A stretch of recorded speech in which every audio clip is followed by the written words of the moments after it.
Welcome to week 4.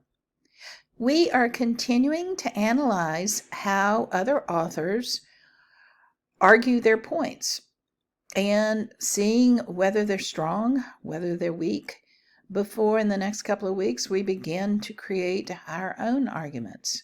This week, week 4, I'm asking you to choose yet a third article from the New York Times. Not the one you summarized in week 2, not the one you analyzed in week 3, but a third one. And this time I'll ask you to write a complete essay on it. Your thesis will be the author's thesis. So-and-so is arguing that. That can be your sentence. That can be your thesis. The body of your paper is how does that person argue it? And then your conclusion is what do you think? Both about the thesis and about the way it's argued.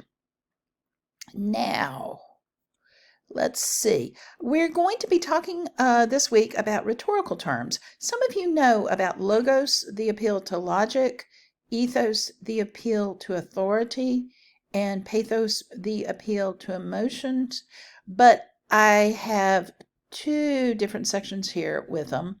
And we'll be talking about these more. You don't have to use them in your essay if you don't want to, but I want you to at least be familiar with them.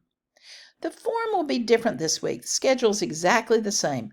Wednesday and Friday for the forum, and Sunday will be for the rhetorical analysis. This time what I've done is I've given you logical fallacies.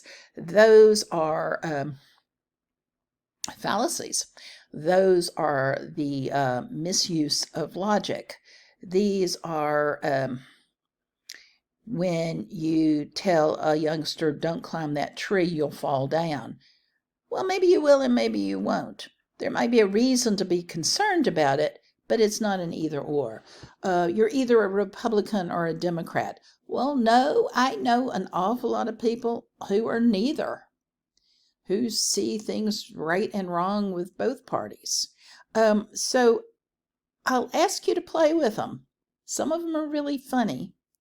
And then on Sunday, I'm asking for the rhetorical analysis, the essay that I mentioned before. Complete details here on Moodle. Let me know if you have any questions.